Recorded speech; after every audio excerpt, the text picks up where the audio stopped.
ప్రభునందు ప్రియులారా, మరొకసారి యూట్యూబ్ ద్వారా మిమ్మల్ని అందరినీ కలుసుకోవడానికి ప్రభు ఇచ్చిన మంచి సమయాన్ని బట్టి ప్రభుకి వందనాలు చెల్లిస్తుంటున్నా. మరి ప్రార్థన చేసుకుని మనం కార్యక్రమాన్ని ప్రారంభించుకుందాం. మహాపరిశుద్ధుడు అయిన మా ప్రేమగల ప్రియ పరలోక తండ్రి, భూమి ఆకాశం సృష్టించిన మా ప్రియ ప్రభువ, మహోన్నతుడ, గొప్ప దేవ, పూజనీయుడ, స్తోత్రార్పుడ, స్తుతిపాత్రుడ, మీ ప్రియ కుమారుడు, మా రక్షకుడు యేసు ప్రభు దివ్యనామన మరొకసారి మీకు వందనాలు, స్తుతులు, స్తోత్రాలు చెల్లిస్తున్నా. గత వారమంతా మీరు మమ్మల్ని సంరక్షించి మమ్మల్ని సజీవ లెక్కలో ఉంచి తిరిగి ప్రభా మీ సన్నిధిలో చేరి విధంగా మీ నామాన్ని స్తుతించుటకు, మేము నామాన్ని కొనియాటకు మీరు మాకు ఇచ్చిన శ్రేష్టమైన సమయాన్ని బట్టి మీకు వందనాలు, స్తుతులు, స్తోత్రాలు చెల్లిస్తుంటున్నా. లోకమంతా కరోనా వైరస్ ద్వారా బాధపడుతూ ఉంటుండగా మీ యందు విశ్వాసం ఉంచిన బిడ్డలమైన మాకు మీరు ఇచ్చినటువంటి నెమ్మదిని బట్టి, శాంతి, సమాధానం, నెమ్మదిని బట్టి తండ్రి మీకు వందనాలు, స్తుతులు, స్తోత్రాలు చెల్లిస్తుంటున్నా. మరొకసారి ప్రభువా, యూట్యూబ్ ద్వారా మీ వాక్యాన్ని అందించడానికి మీరు ఇచ్చినటువంటి మీ కృపను బట్టి తండ్రి మీకు స్తోత్రాలు, వందనాలు. ప్రభా, కార్యక్రమంతట్లో మీ కృపాహస్తం ఉంచుమని, మరి వాక్యం చెప్తూ ఉంటుండగా వినేవారికి వినే చెవి, గ్రహించే వారికి గ్రహించే హృదయం దయచేయమని, సమస్త ఘనత, మహిమ, ప్రభావాలు మీకు ఆరోపిస్తూ మీ ప్రియ కుమారుడు, మా రక్షకుడు యేసు ప్రభు దివ్యనామన స్తోత్రం చెల్లించి ప్రార్థించి వేడుకొనుచున్నాం తండ్రి, ఆమె. ఒక పాట పాడుకొని మనం దేవుని యొక్క వాక్యంలోకి వెళ్దామండి. నీవు లేని రోజు అసలు రోజే కాదయ్యా, మనకందరికి తెలిసిన పాట పాడుకుందాం. నీవు లేని రోజు అసలు రోజే కాదయ్యా, నీవు లేని బ్రతుకు అసలు బ్రతుకే కాదయ్యా, నీవు లేని రోజు అసలు రోజే కాదయ్యా, నీవు లేని బ్రతుకు అసలు బ్రతుకే కాదయ్యా, నీవే లేకపోతే నేను లేనయ్యా, నీవే లేకపోతే నేను లేనయ్యా, బాధ కలుగు వేళలో నెమ్మది నాకిచ్చావు, నా కన్నీరు తుడిచి నా చెయ్యి పట్టావు, బాధ కలుగు వేళలో నెమ్మది నాకిచ్చావు, నా కన్నీరు తుడిచి నా చెయ్యి పట్టావు, నన్ను విడువనన్నావు, నా దేవుడైనావు, నన్ను విడువనన్నావు, నా దేవుడైనావు, నీవే లేకపోతే నేను లేనయ్యా, నీవే లేకపోతే నేను లేనయ్యా, నీవు లేని రోజు అసలు రోజే కాదయ్యా, నీవు లేని బ్రతుకు అసలు బ్రతుకే కాదయ్యా, నీవే లేకపోతే నేను లేనయ్యా, నీవే లేకపోతే నేను లేనయ్యా, ఈనాటి నా స్థితి నీవు నాకు ఇచ్చినదే, నేను కలిగి ఉన్నవన్నీ నీదు కృపా భాగ్యమే, ఈనాటి నా స్థితి నీవు నాకు ఇచ్చినదే, నేను కలిగి ఉన్నవన్నీ నీదు కృపా భాగ్యమే, నీవు నా సొత్తన్నావు, కృపాక్షేమమిచ్చావు, నీవు నా సొత్తన్నావు, కృపాక్షేమమిచ్చావు, నీవే లేకపోతే నేను లేనయ్యా, నీవే లేకపోతే నేను లేనయ్యా, నీవు లేని రోజు అసలు రోజే కాదయ్యా, నీవు లేని బ్రతుకు అసలు బ్రతుకే కాదయ్యా, నీవే లేకపోతే నేను లేనయ్యా, నీవే లేకపోతే నేను లేనయ్యా. మంచిది. దేవుని వాక్యం నుండి అపోస్తుల కార్యం 9వ అధ్యాయము 36వ వచనం నుంచి 41వ వచనం వరకు చదువుకుందాం. అపోస్తుల కార్యములు 9వ అధ్యాయము 36వ వచనం నుండి 43వ వచనం వరకు చదువుకుందాం. Book of acts chapter 9 and versus 36 to 43. మరియు యొప్పేలో తబిత అను ఒక శిష్యురాలు ఉండెను. ఆమెకు భాషాంతరమున దొర్క అని పేరు. ఆమె సత్క్రియలను ధర్మకార్యములను బహుగా చేసి ఉండెను. ఆ దినముల యందు ఆమె కాయలాపడి చనిపోగా వారు శవమును కడిగి మేడగదిలో పరుండబెట్టారు. లుద్ద యొప్పేకు దగ్గరగా ఉండుట చేత పేతురు అక్కడ ఉన్నాడని శిష్యులు విని అతడు తడువు చేయక తమ ఎద్దుకు రావాలని వేడుకున్నటకు 2 మనుషులను అతని ఎద్దుకు పంపిరి. పేతురు లేచి వారితో కూడా వెళ్ళి అక్కడ చేరినప్పుడు వారు మేడగదిలోనికి అతనిని తీసుకుని వచ్చిరి. విధవరాండ్రందరూ వచ్చి ఏడ్చుచు దొర్కా తమతో కూడా ఉన్నప్పుడు పుట్టిన అంగీలను వస్త్రములను చూపుచు అతని ఎదుట నిలిచిరి. పేతురు అందరినీ వెలుపలికి పంపి మోకాళ్ళుని ప్రార్థన చేసి శవం వైపు తిరిగి తబిత లెమ్మనగా ఆమె కన్నులు తెరిచి పేతురును చూచి లేచి కూర్చుండెను. అతడు ఆమెకు చెయ్యి ఇచ్చి లేవనెత్తి పరిశుద్ధులను విధవరాండలను పిలిచి ఆమెను సజీవురాలుగా వారికి అప్పగించాడు. ఇది యొప్పే అందంతటా తెలిసినప్పుడు అనేకులు ప్రభునందు విశ్వాసం ఉంచి పేతురు యొప్పేలో సీమోను అను ఒక చర్మకారుని యొద్ద 1 దినములు నివసించెను. ప్రభునందు ప్రియమైనటువంటి వాళ్ళరా, ఇక్కడ శిష్యురాలైనటువంటి తబిత యొప్పేలో ఆమె ఉందట.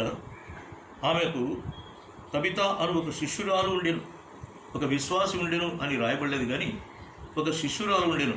2 వారాల క్రితము శిష్యులకు ఉండవలసిన లక్షణాల గురించి మనము ధ్యానం చేశాం. క్రైస్తవ లోకంలో 3 రకాలైనటువంటి వారు ఉంటారని. ఒకరు నామకాస్త క్రైస్తవులు, రెండవది శిష్యులు, రెండవది విశ్వాసులు, మూడవది శిష్యులు. నామకాస్త క్రైస్తవులు అంటే పండుగ క్రైస్తవులు. క్రిస్మస్ అప్పుడు, తర్వాత ఈస్టర్ అప్పుడు లేదా గుడ్ ఫ్రైడే అప్పుడే మాత్రం వస్తుంటారు. గుడికి సరిగా రారు, దేవుని విశ్వాసం ఉంచరు. అలాగే రెండవది విశ్వాసులు, యేసుక్రీస్తు ప్రభునందు విశ్వాసం ఉంచి ఆయన రక్తంలో పాపాలు కడుక్కొని దేవుని బిడ్డలుగా చేయబడినవారు. అయితే కొన్ని విషయాలు వారికి నచ్చిన మాత్రమే చేస్తారు. దేవునికి ఇష్టమైనవి, మనకు కష్టమైనవి మనం చేయలేము. అటువంటి వారు విశ్వాసులే, పరలోక రాజ్య వారసులే. కానీ అన్నింటిలో వారు మరి పాలు పొందరు, అన్నింటినీ విశ్వసించారు. మూడవది శిష్యులు. కష్టమైనా నష్టమైనా ప్రభువును ఆనుకొని హత్తుకొని ఎన్ని శ్రమలు వచ్చినా ఎన్ని ఇబ్బందులు వచ్చినా కడవరకు ప్రభు కోసం నిలిచేటువంటి వారు శిష్యులు. అందుకే ప్రభువైన యేసుక్రీస్తు మత్తయి సువార్త 20:19 అంటాడు, పరలోకమందును భూలోకమందును నాకు సర్వాధికారం ఇవ్వబడింది, మీరు వెళ్ళి సమస్త జనమును శిష్యులుగా చేయుడి అని చెప్పాడు. కానీ విశ్వాసులుగా చేయడం చెప్పలేదు. కాబట్టి తబిత అనేటువంటి ఒక శిష్యురాలు, ఆమెకు భాషాంతరమున దొర్కా అని పేరు. డోర్కస్ అంటారు ఇంగ్లీష్లో. ఏమండి, దొర్కా అనగా క్రింద ఫుట్నోట్ ఏం రాయబడింది, లేడీ అని రాయబడింది. అంటే డీర్ మనం చూస్తూ ఉంటాం ఏమండి చిత్రాలలో. కానీ ఆ లేడీ అనేటువంటిది ఎంత చురుగ్గా ఉంటుంది, ఎగిరి గంతులు వేస్తుంది. అందుకే మనం ఒక పాట కూడా పాడుకుంటాం, యెహోవా నా బలమా యథార్థమైనది నీ మార్గం, నా కాళ్ళను లేడీ కాళ్ళ వలె. ఏమండి, నువ్వు చేసావు, శక్తివంతంగా పైకి ఎగిరేటట్టుగా చేశావు అనేటువంటి ఒక పాట పాడుకుంటాం. కాబట్టి అండ్ ఆమె చాలా చురుకైనటువంటి మరి వ్యక్తి అనేటువంటి విషయం మనం చూస్తున్నాం. ఆమె సత్క్రియలను ధర్మకార్యములను బహుగా చేసి ఉండెను. ఆ దినములందు ఆమె కాయలాపడి చనిపోగా వారు శవమును కడిగి మేడగదిలో పరుండబెట్టిరి. దయచేసి గమనించవలసినటువంటి విషయం, ఆమె వృత్తికి మరి బట్టలు కుట్టేటువంటి వ్యక్తి అని రాయబడింది బైబిల్ గ్రంథంలో. ఏమండి, ఎందుకంటే ఆమె చనిపోయినప్పుడు పేతురు వచ్చినప్పుడు వారు 39వ వచనంలో తమతో కూడా ఉన్నప్పుడు కుట్టిన అంగీలను వస్త్రములను చూపుచు అతని ఎదుట నిలిచిరి అనేటువంటి మాట మనం చూస్తుంటున్నాం. కాబట్టి వస్త్రాలను తయారు చేసినట్టే లేడీ టైలర్ ఏమి కావచ్చు బహుశా. అయితే ఒక్క విషయం మనం గమనించాలి, ఆమెలో ఉన్నటువంటి విశేషమైనటువంటి 2 లక్షణాలు ఇక్కడ మనం ధ్యానం చేయాలని ఆశపడుతున్నాను. ఒకటి సత్క్రియలు, రెండవది ధర్మకార్యాలు బహుగా చేసి ఉండెను. దేవుని నమ్మినటువంటి బిడ్డలకు ఉండవలసిన శ్రేష్టమైన లక్షణాలు చూడండి. చురుగ్గా ఉంది, శిశురాలుగా పనిచేస్తుంది, తన పని వృత్తి చేసుకుంటూ అదే సమయంలో సత్క్రియలు అంటే గుడ్ వర్క్స్, తర్వాత దాన ధర్మాలు చేస్తూ ఉంది అనేటువంటి ఏమండి సోషల్ యాక్టివిటీస్లో కూడా పాల్పొందుతూ ఉంది. గమనించవలసిన విషయం ప్రభునందు ప్రియులారా, దేవుని బిడ్డలమైనటువంటి మనము ఒక విషయం మాత్రం తెలుసుకుంటాం. మనకు దూరస్థులుగా ఉన్నాం, పాపాత్మలుగా ఉన్నాం, యేసు ప్రభు రక్తంలో కడగబడి దేవుని బిడ్డలుగా చేయబడ్డాం. కాబట్టి ప్రతి ఆదివారం వెళ్ళి రొట్టె విరిచి దేవుని వాక్యం విని దేవుని ఆరాధించి రావాలి. ప్రతి ఆదివారం వెళ్ళాలి. మరి మిగతా సమయాల్లో మనం ఏం చేస్తున్నాం? ఒక విషయం గమనించాలి. ఒక ఆదివారమే కాదు, అన్ని వారాల్లో కూడా ప్రభు బిడ్డలంగా మనము దేవునికి ఇష్టమైనటువంటి సత్క్రియలు మనం చేయాలి. కేవలము ఆదివారం క్రైస్తవులు మాత్రమే, ఆదివారం మాత్రం భక్తి పరులుగా మనం ఉండడం కాదు, కానీ అన్ని సమయాల్లో కూడా నేను దేవుని బిడ్డను, నేను చేసేటువంటి పనులు చక్కగా ఉన్నాయా, దేవుని దృష్టిలో అంగీకారంగా ఉన్నాయా, అవి సత్క్రియలుగా ఉన్నాయా, లేక డెడ్ వర్క్స్గా ఉన్నాయా అని గమనించవలసినటువంటి విషయం. ఈ కుమార్తె అయితే సత్క్రియలు చేస్తూ ఉంది అనేటువంటి మాట మనం చూస్తున్నాం. పురుషులైనా మరి స్త్రీలైనా నేర్చుకోవాల్సినటువంటి విషయాలు, సత్క్రియల గురించి కొన్ని విషయాలు మనం గమనిద్దాం. ప్రభునందు ప్రియులారు, దేవునికి ఇష్టమైనటువంటివి, దేవునికి అంగీకారమైనటువంటి క్రియలు, సత్క్రియలు చేసేటువంటి స్త్రీల గురించి భక్తుడైనటువంటి తిమోతి ఒక మంచి సర్టిఫికెట్ ఇస్తున్నాడు. వారికి ఎటువంటి లక్షణాలు ఉండాలి అనేటువంటి మాట తిమోతికి భక్తుడైన పౌలు రాస్తూ ఒక చక్కని మాట రాస్తాడు. 1 తిమోతి 2వ అధ్యాయం 9-10 వచనాలు చదువుకుందాం. తిమోతికి రాసిన మొదటి పత్రిక 2వ అధ్యాయము 9-10 వచనాలు చూస్తాం. మరియు స్త్రీలను అనుకువయు స్వస్థబుద్ధియు కలవారై ఉండి తగు మాత్రపు వస్త్రముల చేతనే గాని జడలతోనైనను బంగారముతోనైనను ముత్యములతోనైనను మిగుల వెలగల వస్త్రములతోనైనను అలంకరించుకునక. చూసారా పరిశుద్ధాత్మ ఎంత బాగా రాస్తున్నాడు. దైవభక్తి కలవారమని చెప్పుకున్న స్త్రీలకు తగినట్టుగా సత్క్రియల చేత తమను తాము అలంకరించుకునవలను. దుస్తుల చేత అలంకరించుకోవడం కాదంట, బంగారు నగల చేతను ముత్యముల చేతను అలంకరించుకోవడం కాదంట. మరి దేని చేత మరి అలంకరించుకోవాలంటే ఇక్కడ మాట చెప్తున్నాడు, సత్క్రియల చేత తమ్మును తాము అలంకరించుకునవలను. ప్రభునందు ప్రియమైనటువంటి వారారా, ఇది స్త్రీలకైనా పురుషులకు కూడా, దయచేసి ఇది స్త్రీలకు మాత్రం రాశారు కాబట్టి మా కాదు అని అనుకోరు కాదు. స్త్రీలైనా పురుషులైనా వాక్యానుసారంగా మనం నడవలసినటువంటి వారమై ఉన్నాం. ప్రభునందు ప్రియులారా, అలాగే మనం చూస్తే బైబిల్ గ్రంథంలో సత్క్రియల చేత తమను తాము అలంకరించుకున్నవారు ఎంతోమంది కనిపిస్తూ ఉంటున్నారు. ఈరోజు విశేషంగా వాక్యం చెప్పడం కాదు, కానీ కొన్ని వచనాలు మీ దృష్టికి నేను తీసుకురావాలని ఆశపడుతున్నాను. రూతు గ్రంథంలో చూస్తే రూతుని గురించి కూడా బోయజు ఇచ్చినటువంటి గొప్ప సాక్ష్యము దయచేసి గమనిద్దాం. చూడండి, రూతు గ్రంథము 2వ అధ్యాయము 10వ వచనం మనం గమనిస్తే అక్కడ రూతుకున్నటువంటి శ్రేష్టమైనటువంటి లక్షణాలు మనం గమనిస్తుంటున్నాం. రూతు గ్రంథము 2వ అధ్యాయము 10వ వచనం. అతడు అనగా బోయజు, నా కుమారి, యెహోవా చేత నీవు దీవెన నొందిన దానవు. కొద్దివారినే గాని గొప్పవారినే గాని యవనస్తులను నీవు వెంబడింపక ఉండటం వలన నీ మునుపటి సత్ప్రవర్తన కంటే వెనుకటి సత్ప్రవర్తన మరి ఎక్కువైనది. చూసారా, సత్ అంటే మంచిది, ప్రవర్తన అంటే మంచి ప్రవర్తన, అంటే సత్క్రియ. దయచేసి గమనించాలి. ఇక్కడ ఆయన అంటున్నటువంటి మాట ఏంటంటే, యెహోవా చేత నీవు ఆశ్రయించడం రావు, కొద్దివారిని కానీ గొప్పవారిని కానీ యవనస్తులను నీవు వెంబడింపగా ఉండటం వలన నీ మునుపటి ప్రవర్తన కంటే వెనుకటి ప్రవర్తన మరి సత్ప్రవర్తన మరీ ఎక్కువైందండి. మునుపటి ప్రవర్తన అంటే ఏంటి గమనిద్దాం. చాలాసార్లు మనం దేవుని యొక్క వాక్యంలో చూసుకున్నాం. నయోమి బెత్లెహేమును వదిలిపెట్టి మోయాబు దేశంలోకి వెళ్ళి అక్కడ భర్తను పోగొట్టుకుంది, 2 కుమారులను పోగొట్టుకుంది. ఆ కుమారులకు పెళ్ళి అయిపోయింది. ఒక ఆమె పేరు ఓర్ప, రెండో ఆమె పేరు రూతు.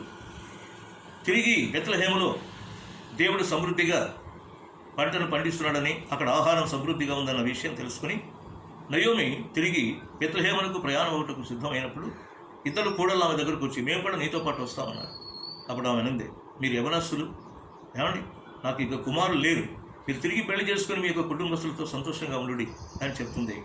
అయితే ఓర్ప వెళ్ళిపోతుంది, కానీ ముద్దు పెట్టుకొని వెళ్ళిపోతుంది. కానీ రూతు మాత్రం నీవెక్కడుంటే నేను అక్కడ ఉంటాను. ఎందుకంటే అత్త మంచి భక్తిపరాలని, అత్త సేవించే దేవుడు గొప్ప దేవుడని, ఆమెతో ఉంటే నా ఆత్మీయ జీవితం బాగా ఉంటుందని. దయచేసి చూడండి, ఎటువంటి తీర్మానం తీసుకుంది. తల్లిదండ్రులు వదిలిపెట్టేసింది, బంధువర్గాన్ని వదిలిపెట్టింది, రక్త సంబంధం అందరినీ వదిలిపెట్టేసి నయోమితో వెళ్ళడానికి సిద్ధపడింది. ఆమె తీసుకున్నటువంటి పాయింట్, టర్నింగ్ పాయింట్ ప్రభునందు కీడ, అది మునుపటి ప్రవర్తన. ఇక్కడ బోయజు అంటున్నాడు, మునుపటి ప్రవర్తన కంటే నీ వెనుకటి ప్రవర్తన సత్ప్రవర్తన ఎక్కువైనది అంటున్నాడు. ఇప్పుడు ప్రవర్తన ఏంటంటే ఇక్కడికి వచ్చిన తర్వాత నయోమి మరి రూతుని బోయజు యొక్క ఆ పంట పొలానికి పంపిస్తుంది. ఆయన మనకు బంధువు అవుతాడు, చాలా మంచివాడు, దేవుని యందు భయం భక్తి గలవాడు. నువ్వు ఆ పంటలో అక్కడికి వెళ్ళి నువ్వు పరిక వేరుకో అని చెప్పినప్పుడు ఆమె వెళ్తుంది.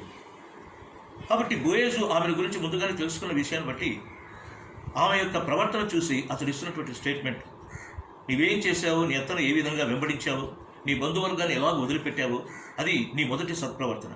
ఇప్పుడు నేను చూస్తుంటుండగా నా పొలంలో అనేక మంది యవనస్తులు పనిచేస్తున్నారు, నీవు కూడా యవనస్తురాలివి, కానీ ఎవరి వైపు కూడా చూడుకోకుండా నీ క్యారెక్టర్ను కాపాడుకొని నువ్వు ఎంతో జాగ్రత్తగా నీ జీవితాన్ని కాపాడుకుంటూ నీ సత్ప్రవర్తన మునుపటి ప్రవర్తన కంటే వెనుకటి సత్ప్రవర్తన చాలా గొప్పది అనేటువంటి విషయాన్ని మనం గమనిస్తున్నాం. కాబట్టి ప్రభునందు ప్రియులారా, మనం నేర్చుకోవాల్సినటువంటి విషయాలు కేవలం దేవుని యందు విశ్వాసం నుంచి మనం మందిరానికి వెళ్ళి దేవుని సేవించడం కాదు, కానీ అన్ని విషయాల్లో మనం సత్ప్రవర్తన కలవారమై సత్క్రియల చేత దేవుని మహింపరిచేటువంటి వారంగా ఉండాలన్నటువంటి విషయాన్ని మనం గమనిస్తాం. మరొక వ్యక్తిని కూడా మనం చూద్దాం. బైబిల్లో భక్తులైనటువంటి బర్నబా విషయాన్ని గురించి కూడా దేవుని యొక్క వాక్యంలో చక్కని మాట రాయబడింది. దయచేసి దాన్ని కూడా మనం జ్ఞాపకం చేసుకున్నాం. అపోస్తుల కార్యములు 11వ అధ్యాయము పక్కనే ఉంది. అపోస్తుల కార్యములు 11వ అధ్యాయము 22 నుంచి మనం చదివితే బర్నబాను గురించి చక్కని మాటలు రాయబడింది.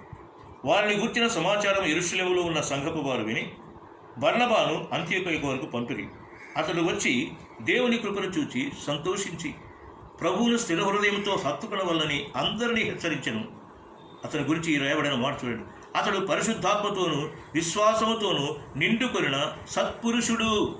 సత్ అంటే మంచిది, పురుషుడు అంటే మంచి పురుషుడు. దయచేసి గమనించారు, అంత్యోకయలో దేవుని యొక్క వాక్యం ప్రకటించబడుతుంది. చాలామంది విశ్వాసులు అక్కడ పనిచేస్తున్నారు, మంచి గాయకులు, మంచి సేవకులు, దేవుని పనిచేసేటువంటి వారు చక్కగా ఉన్నారు. అందుకే అంత్యోకయ సంఘము ప్రపంచంలో మొట్టమొదట క్రైస్తవ సంఘము, క్రైస్తవులు అనేటువంటి పేరు తీసుకున్నారు. ఈ విషయం హెడ్ క్వార్టర్స్లో ఉన్నటువంటి యెరూషలేముకు వినపడింది. ఏమండి, అంత్యోకయలో చాలా సేవ జరుగుతుందంట. చాలామంది చెప్తున్నారు, ఒకసారి మనం వెళ్ళి అక్కడ చూస్తే బాగుంటుందంటే. గొప్ప దైవసేవకుడు బర్నబాను ఎలక్ట్ చేశారు. ఎందుకంటే అప్పట్లో బర్నబా పౌలు కంటే ముందుగా వచ్చాడు, చక్కగా పనులు చేస్తున్నాడు. కాబట్టి అతను పంపించాలని చెప్పేసి ఆలోచన చేసినప్పుడు అతను అక్కడ పంపారు. అతని గురించి పరిశుద్ధాత్మ దేవుడు రాసు, అతడు పరిశుద్ధాత్మతోనూ విశ్వాసంతో నిండుకున్న సత్పురుషుడు. దయచేసి గమనించండి, సత్క్రియలు చేసేవాడిని సత్పురుషుడు అంటాడు. ఏం సత్క్రియలు చేశాడు ప్రభునందు ప్రియులారా? దయచేసి అతనికి ఉన్నటువంటి ఆస్తులంతా కూడా అమ్మేసి అపోస్తుల పాదముల యందు పెట్టెను అనేటువంటి మాట మనం చూస్తున్నాం. దయచేసి 4వ అధ్యాయం 36-37 వచనాలు చూస్తే అతని గురించి రాయబడినటువంటి మాటలు మనం చూస్తున్నాం. అపోస్తుల కార్యములు 4వ అధ్యాయం చూద్దాం. చూడండి, 36-37 వచనం చూస్తే, కుప్రలో పుట్టిన లేవీయుడు యోసేపు అని ఒకడు ఉండెను. ఇతనికి అపోస్తులుడు హెచ్చరిక పుత్రుడు అని అర్థమిచ్చు బర్నబా అను పేరు పెట్టి ఉండెను. ఇతడు భూమి గలవాడై ఉండి దానిని అమ్మి దాని వెల తెచ్చి అపోస్తుల పాదముల యొద్ద పెట్టెను. దయచేసి గమనించాలండి, తనకు ఉందో లేదో అని చూసుకోవడం లేదు. తల్లిదండ్రుల గురించి రాయబడలేదు. కానీ ప్రభునందు ప్రియులారా, ఒక్కడే ఉన్నాడు కాబోలు. తన ఆస్తి అంతా ఏం చేశాడు? నేను ఒక్కడేం చేయాలి? ఆనాటి కాలంలో 4వ అధ్యాయం మనం గమనిస్తే అపోస్తుల కార్యాల్లో పొలాలు ఉన్నటువంటి వారు, ఆస్తులు ఉన్నటువంటి వారు తమ ఆస్తులను అమ్మేసేసి అపోస్తుల పాదములకు పెడితే ఆస్తులు లేనటువంటి వారికి, డబ్బు లేనటువంటి వారికి సమానంగా పంచిపెట్టారు. ఎంత గొప్ప విశేషమైనటువంటి మాట అనేది. అక్కడ ఒకరికి తక్కువ లేదు, ఒకరికి ఎక్కువ లేదు. ఆస్తులు ఉన్న వారందరూ తమ ఆస్తులు అమ్మేసి ఆస్తులు లేనటువంటి పేదలకు వారు వాటిని పంచారు. ఆ విషయంలో బర్నబా ఏం చేశాడు? తనకున్నటువంటి యావదాస్తుని కూడా అమ్మివేసి ఆ యొక్క డబ్బులు తెచ్చి అపోస్తుల పాదములకు పెట్టాడండి. అందుకే అతన్ని అతడు పరిశుద్ధాత్ముడు నింపడిన సత్పురుషుడు అనేటువంటి మాట మనం చూస్తున్నాం ప్రభునందు ప్రియులారా. కాబట్టి సత్క్రియల చేత ఇటువంటి దైవ సేవకులు తమ్మును తామే అలంకరించుకున్నటువంటి విషయాన్ని మనం గమనిస్తుంటున్నాం. మరొక వ్యక్తిని కూడా చూద్దాం. చూడండి, అతని పేరు అరిమితయి యోసేపు. లూకాసు వార్త 23వ అధ్యాయము 50-51 వచనాలు గమనిద్దాం. లూకాసు వార్త 23వ అధ్యాయము 50-51 వచనాలు గమనిస్తే అక్కడ మనకు తెలిసిన విషయం అయినా ఒకసారి మన ఆత్మీయ మేలు కోసం వాటిని జ్ఞాపకం చేసుకోవడం మంచిది. లూకాసు వార్త 23వ అధ్యాయం 50-51 వచనం చూద్దాం. అరిమతయి అని యూదుల పట్టణపు సభ్యుడైన యోసేపు అని ఒకడు ఉండెను. అతడు సజ్జనుడును నీతిమంతుడై ఉండి వారి ఆలోచనను వారు చేసినటువంటి పనికి సమ్మతించగా దేవుని రాజ్యం కొరకు కనిపెట్టుచుండినటువంటి వాడు. అరిమిత యోసేపుని గురించి పరిశుద్ధాత్ముడు ఏం రాస్తున్నట్టే, అతడు సజ్జనుడును నీతిమంతుడు అని. సజ్జనుడు, సత్ అంటే మంచి, జనుడు మంచివాడు. ఏమి సత్క్రియ చేశాడు ప్రభునందు ప్రియులారా? ఆనాడు ఆయన సన్హెరీబు సంఘానికి ఒక సభ్యుడు, ఆ కౌన్సిల్లో ఒక మెంబర్గా ఉన్నాడు. వారందరూ ఏదేదో ఆలోచన చేస్తుంటే దాన్ని ఖండిస్తూ ఉంటున్నాడు. యేసు ప్రభుని గురించి ఏదేదో మాట్లాడుతున్నాడు. కానీ అతడు ధైర్యంగా దాన్ని ఖండిస్తూ మాట్లాడుతున్నాడు. అంత మాత్రం కాదు, అతడు తన కొరకు ఒక సమాధిని అతడు తొలిపించుకున్నాడు. కానీ ప్రభు అయినటువంటి యేసుక్రీస్తు కోసం దాన్ని త్యాగం చేస్తున్నాడు.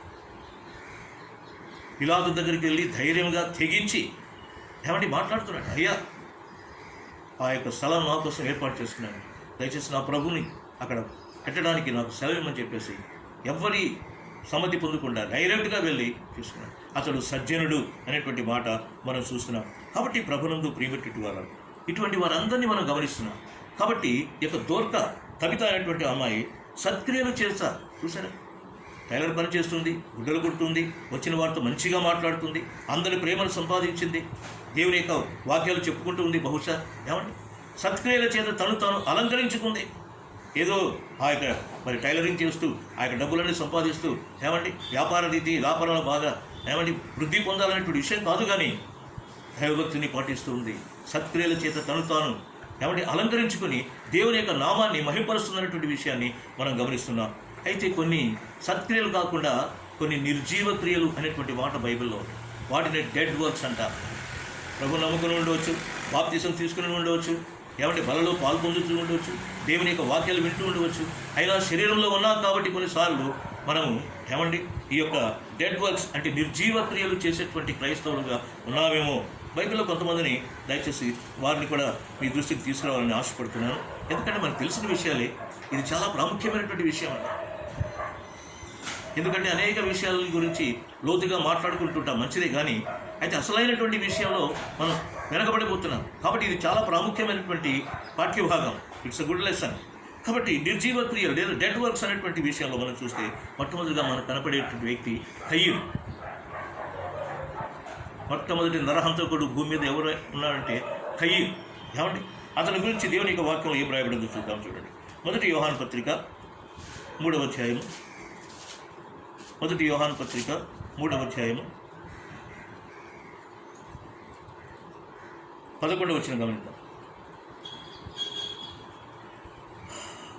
12వ వచనం, మనము కయ్యూను వంటి వారమై ఉండరాదు.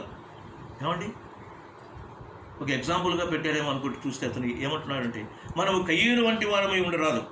వాడు దుష్టుని సంబంధి అయిన తన సహోదరుని చంపెను. వాడు అతనిని ఎందుకు చంపెను? చూడండి, తన క్రియలు చెడ్డవియు తన సహోదరుని క్రియలు నీతి కలవై ఉండిను కనుకనే కదా. చూసారా, దొరక ఏం చేస్తుంది? సత్క్రియలు చేస్తుంది. ఇందాక మనం కొంతమంది చూసాం సత్క్రియలు చేసేటువంటి ఏమండి గొప్ప వ్యక్తులు మనం చూసాము. బర్నబాను చూసాము, అలాగే మరి రూతును చూసాము, తర్వాత అరిమిత యోసేపును చూసాము. కానీ ఇక్కడ గమనిస్తే పరిశుద్ధాత్ముడు ఏం రాస్తున్నాడంటే, వాడతన్ని ఎందుకు చంపాను?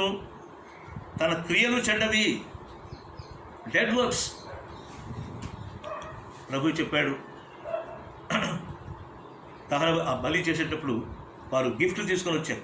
ఏమండి పెద్దవాడు ఏం చేశాడంటే, వాడు వ్యవసాయకుడు కాబట్టి ఏదో పంట తీసుకొని వచ్చాడు. అంత సొప్పదంట, అది శ్రేష్టమైనది కాదు, అది ఒరిజినల్ కాదు. ఏమండి ఏదో తీసుకురావాలన్నట్టుగా నేను కూడా తీసుకొని పోతానని చెప్పి ఏదో సొప్పదంట తీసుకొచ్చాడు. కానీ హేబేలు ఏం చేశాడు? మంచి గొర్రె పిల్లని, ఏమండి ప్రభుత్వం ఉన్నటువంటి గొర్రె పిల్లని, తాజా గొర్రె పిల్లని తీసుకొని వచ్చాడు. ఏమండి కాబట్టి ప్రభు దేన్ని యాక్సెప్ట్ చేశాడు? హేబేలు తెచ్చినటువంటి దాన్ని యాక్సెప్ట్ చేశాడు. కయ్యూను యొక్క పంటను, కయ్యూను యొక్క అర్పణను దేవుడు యాక్సెప్ట్ చేయలేదండి. అతడు తన జీవితాన్ని సరిచేసుకోవాల్సిన వాడు. ఎందుకు దేవుడు మరి హేబేలు యొక్క అర్పణ అంగీకరించాడు? నా అర్పణ ఎందుకు అంగీకరించలేదు? నాలో ఏమి లోపం ఉంది, నాలో ఏదో పొరపాటు ఉంది అని రెక్టిఫై చేసుకోవాల్సిన వాడు. కానీ దానికి తోడు ఏం చేశాడంటే, దానికి బదులుగా కోపాన్ని పెంచుకున్నాడు, ద్వేషాన్ని పెంచుకున్నాడు. ఆ ద్వేషం చివరికి ఏం చేసిందంటే, తమ్ముడు ఒంటరిగా ఉన్నప్పుడు వెంటనే తమ్ముని చంపేశాడు. ఏమంటే అందుకే ఇక్కడ ఏం రాస్తున్నాడు చూడండి, ఎందుకు తన తమ్ముని చంపాను? వాడతను ఎందుకు చంపాను? తన క్రియలు చెడ్డవి, తన సహోదరుని క్రియలు నీతిమంతులు ఉండేను కనుకనే కదా దయచేసి గమనించాలండి. మనం చేసేటువంటి ఆరాధన దేవునికి ఇంపుగా ఉండాలి. ఎవరు చూడలేరు కాబట్టి హృదయ రహస్యాలు ఎరిగినటువంటి దేవుడు సమస్తాన్ని గ్రహిస్తూ ఉంటాడు. ఏవేవో చెడు పనులు చేస్తూ ఆదివారమున మందిరానికి వెళ్ళి ఎవరికి తెలియకుండా నీతిమంతులుగా ఒకవేళ మనం పొరపాట్లు చేస్తూ ఉండవచ్చు. We have to rectify our selfs. ఎవరు గమనించకపోయినా సమస్తం ఎరిగినట్టు హృదయ రహస్యాలు ఎరిగినటువంటి దేవునికి సమస్తం తెలుసు. కాబట్టి ఈ విషయం మనం జాగ్రత్తగా ఉండాలి. ఏమండి, ఇతడు చెడ్డ క్రియలు చేశాడు కనుకని చెడ్డ శిక్ష అతడు అనుభవించినట్టుగా పరిశుద్ధ గ్రంథంలో మనం చూస్తుంటున్నాం. రెండవదిగా మనం చూస్తే ప్రభునందు ప్రియమైనటువంటి వాళ్ళ ఈ యొక్క నిర్జీవ క్రియల గురించి మనం చూసినప్పుడు ఒక సంఘం కూడా మనకు గుర్తుకొస్తుంది. మనకు బాగా పరిచయమైంది. మరి చాలాసార్లు మనం ఆ సంఘాన్ని గురించి మాట్లాడుకుంటుంటాం. Revelation chapter 3 and verse 12. ప్రకటన గ్రంథము 3వ అధ్యాయము 12వ వచనంలో మనం చూస్తే ఆ యొక్క సంఘాన్ని గురించి మనం గమనించవచ్చు. ప్రకటన 3వ అధ్యాయం, రెవల్యూషన్ చాప్టర్ 3